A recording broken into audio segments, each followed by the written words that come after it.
Hasta luego, amigos. Mucho gusto. Buen día, suerte.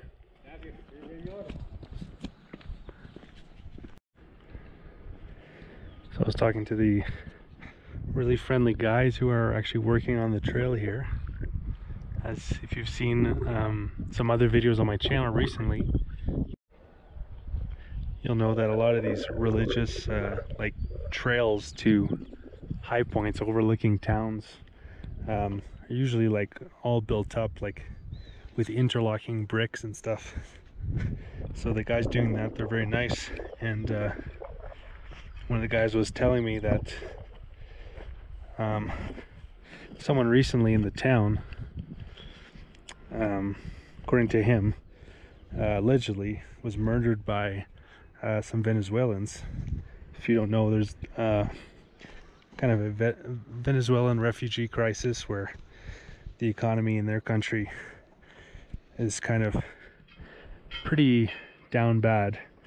So a lot of them been moving to other places, mostly Colombia, which is the nearest country for most people.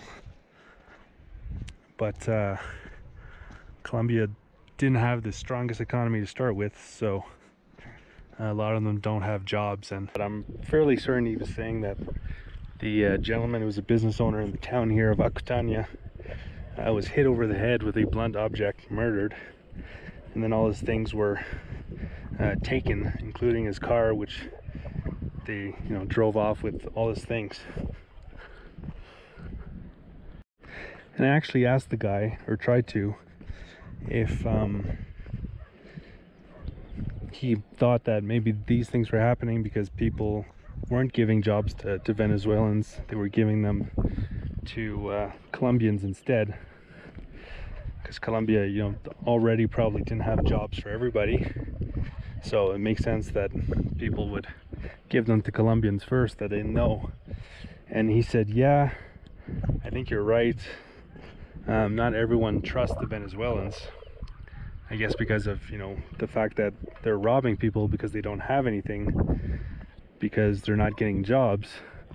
So it's kind of a vicious cycle, which is really a shame, because the two countries used to be like brothers or sisters. They were very close, had families on each side, and would move across the border freely and easily. And Colombia did let them, Venezuelans, come in fairly easily due to the crisis, because there's so much family on each side, and they were traditionally allies.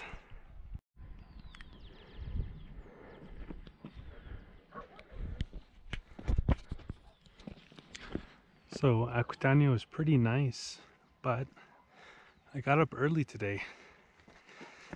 I didn't really have anything planned, but I definitely want to see more than Acutania.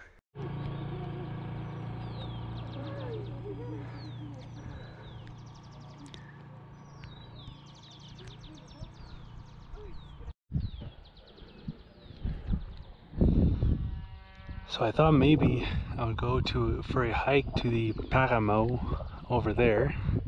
It's like a nature reserve, but I was told that it would be very cloudy because it's over those mountains there, and that you wouldn't see much. So then I thought maybe I would try to go for the Grand Slam and go around the lake the other way, checking out the towns and beaches. But I was surprised to find out that the buses that go around here were a bit more expensive than I thought. And since I carry most of my money, or leave most of my money in my room, I don't even know if I have enough money, even if I don't buy any food or drinks for the rest of the day. So the plan is to try my hand at hitchhiking, which I've had some success doing in Via de Leyva, but that was in the countryside where you didn't have buses running.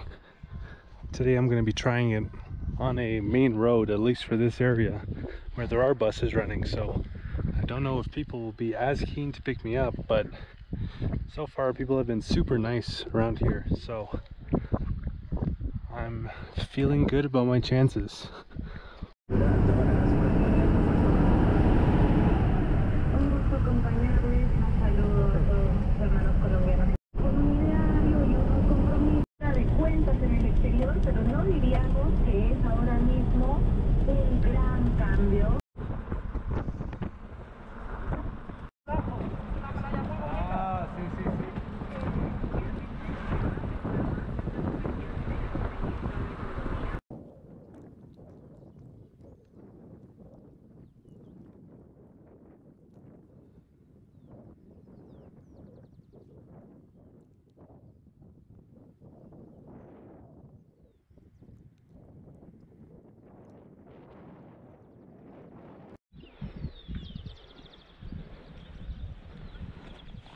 Right, so that guy was a coffee farmer. He invited me to go like 3 hours somewhere I've never even heard of. I thought of it, said it was beautiful, but I declined because I don't know, it just seemed too impromptu. I didn't know how I was gonna get back home or anything like that, so maybe some other time. But he did take me over half the way to Playa Blanca, which is the lake's beach, which is actually like a tourist destination around here. Even though the water's almost certainly pretty cold, people do actually go swim there. And it looks like it might be the only sunny place on the lake right now. Vamos a la playa.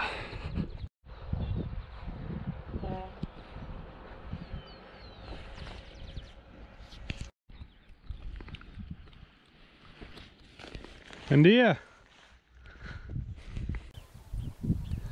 Few fancier spots here.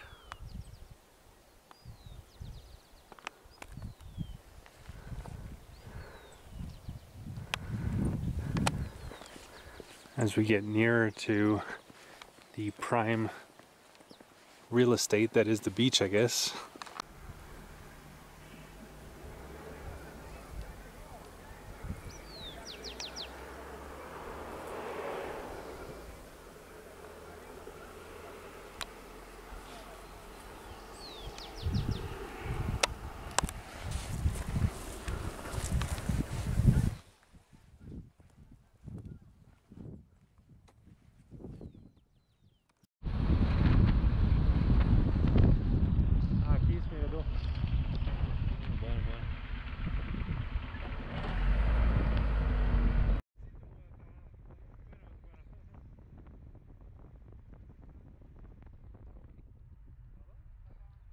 So since I had scored another hitchhike, I figured I didn't really want to stop at the beach, especially since I heard that it was closed.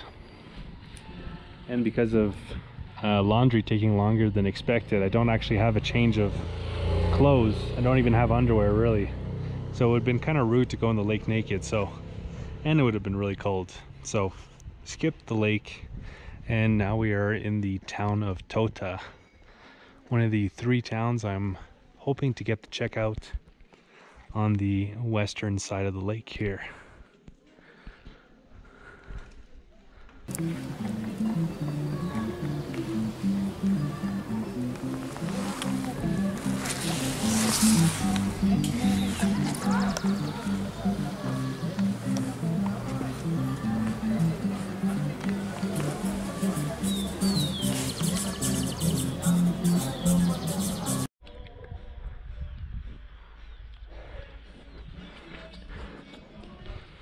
Yeah, so the 2 young gentlemen who got me to the town of Tota were really nice.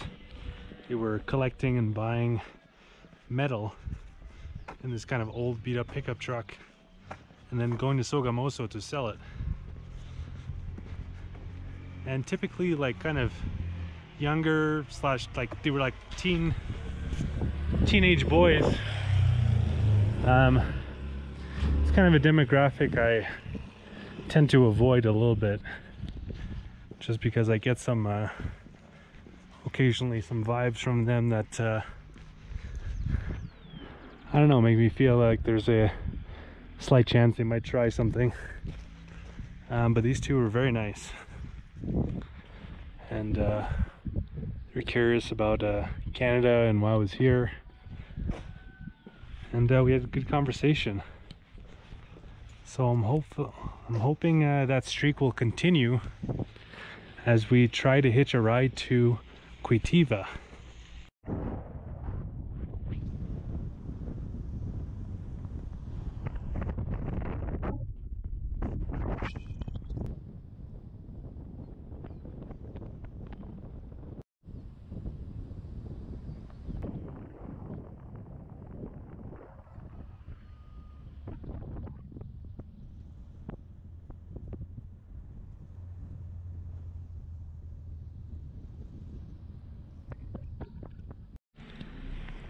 And another successful hitchhiking to the town of Curitiba. Tell you, I feel like hitchhiking is quicker than waiting for the bus. Every like third car picks you up here in Boyaca. Maybe Colombia's friendliest department. Also, riding in the back of a pickup in some windy mountain roads was pretty exciting.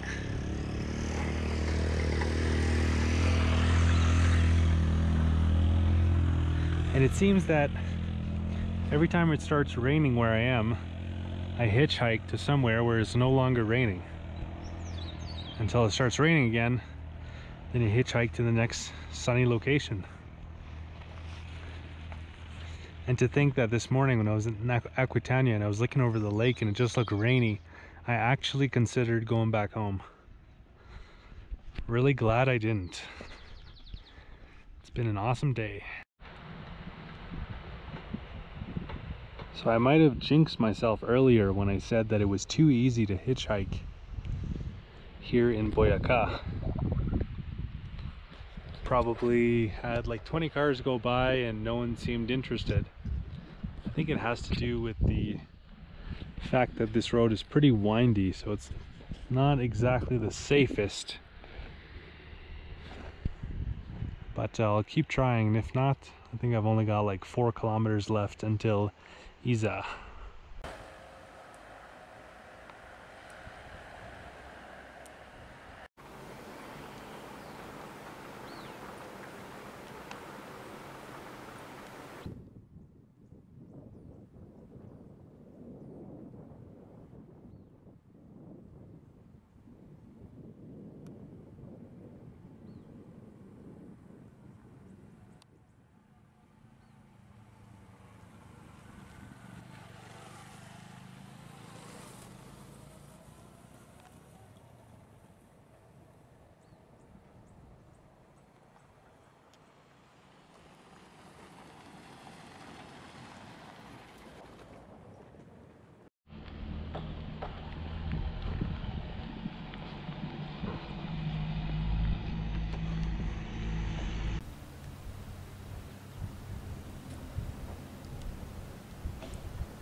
And if you enjoyed this video, please click the like button and or leave a comment letting me know what you thought about the video.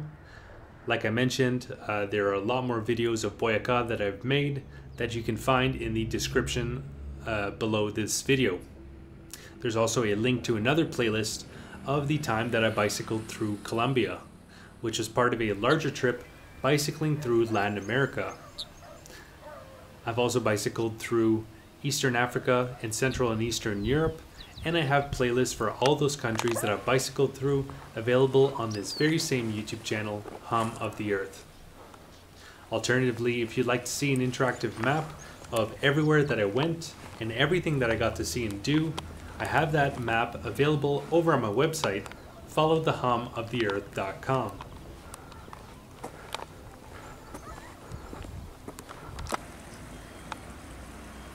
where you can click on the different locations and see the various blog posts and videos that I've made of those places.